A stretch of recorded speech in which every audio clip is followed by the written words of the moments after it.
مدیری یه چیزی میگم جان من، نه نگو. چی شده باز؟ اینو واسه من بزن.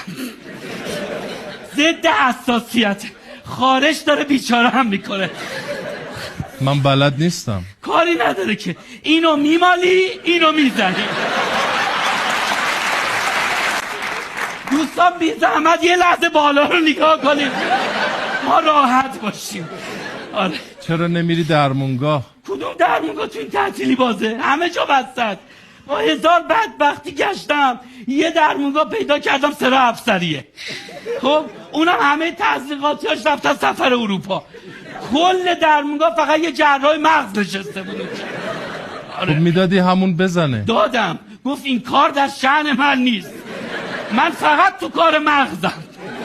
آره. بعدش آدرس یه هتل بیمارستان رو به من داد، گفت برو اونجا. رفتی؟ آره. چه بیمارستانی بود مدیر، چه امکاناتی. رفتم تو، با عزت و احترام منو بستری کردن. یه عویج بستنی هم دادن دستم. اینقدر خوب بود. زدن برات؟ ها؟ زدن. نه بابا دیگه، تا گفتم آمپول دارن گفتم پاشو خودت جمع کن.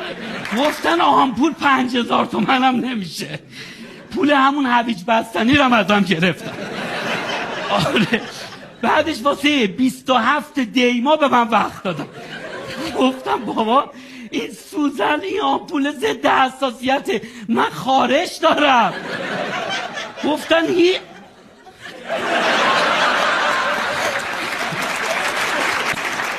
هیچ کاری از دست ما بر نمیاد. الان 700 نفر هستن جلوتر از تو، همه‌شون دارن میخورن. میگم مدیری یه برادری کن بیا اینو بزن. من تحقیق کردم الان فقط 2 جا باز است، اگه تو نزنی مجبورم برم اونجا. کجا؟ ها؟ یکیش آتش نشانیه که عمرم برم پیششون با اون شیلنگاشون.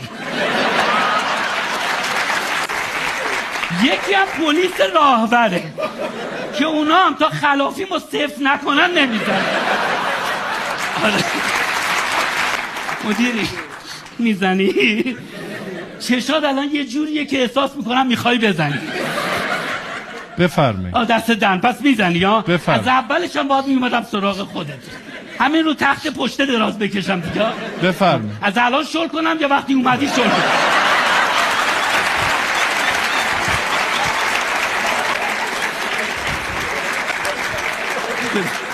من پنبه رو میمالم که تو زحمتت کم، فقط زود بیاین و میخوره ها.